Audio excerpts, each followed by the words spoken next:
right, thanks a lot, Kelly. And boy, am I delighted to have with us our good friend Peter Reinhart from Johnson & Wales University, noted author and considered one of the experts of bread making around the world. I mean, a worldwide reputation.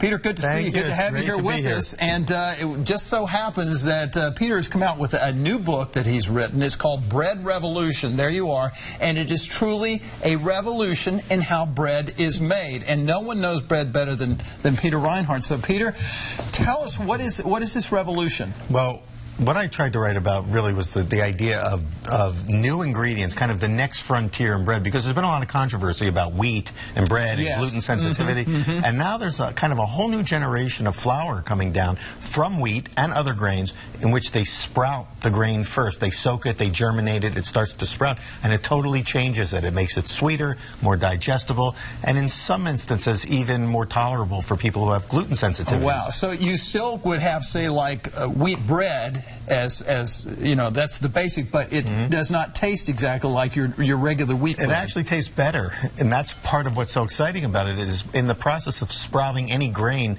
it makes it more naturally sweet, because the enzymes that are kind of dormant in the grain activate and start to split the sugars out of the starch flavors that are in the grain, and it all comes out and tastes better. So the challenge was, for centuries, everybody assumed you couldn't make bread from sprouted wheat. It was too far gone. It turns out that you can. And that's kind of the revolution, is after 6,000 years we found a new way to make bread. Wow, this is fantastic, and it's all in the book here. And what you're making here today is sort of the basic where all this stems from. So tell us a little bit about this. We call this sort of the master formula. The master formula. It's 100% whole wheat, but sprouted whole wheat. Now, can you buy this in the stores? You can now. It's just out. The book kind of worked out nicely timing-wise, because you can see sprouted wheat at some of the natural foods markets.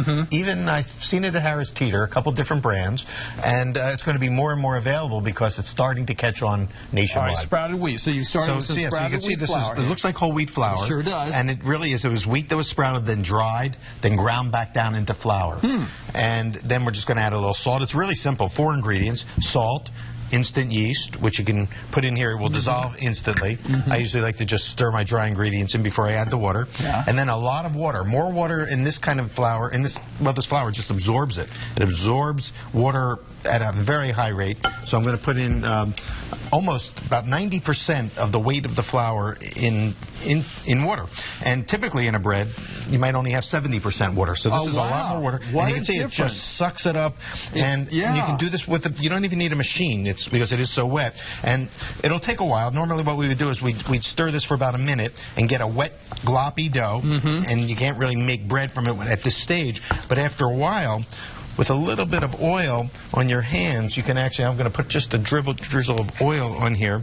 You can actually just grab that dough with the oil hands, because it's too wet. If you touch it, it will stick to you, but with oil it won't. And you can just stretch it and fold it.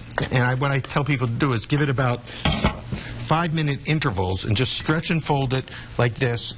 And each time we do a stretch and a fold to this dough, it will actually get stronger and firmer. Now, we've got very little time, less than 30 seconds. So let me show you what this little piece of dough will make a loaf this size. This is almost 2 pounds of dough, and this is almost a 2-pound loaf of bread. So you can see how it really rises. It really does. In size. And then it's 100% wheat. What I want you to taste is, does it really taste like wheat, or does it tast like a blend of wheat and I'm going to take a bite real quick, because we've run out of time, Peter. And I want to let you know that Peter's got a book signing, too, at Park Road Books. And oh my gosh. It's sweet. You see, there's no sugar in there, but the sweetness is from the sprouted wheat. Peter, thank you. It's called The Bread Revolution. Stay with us. We'll be right back.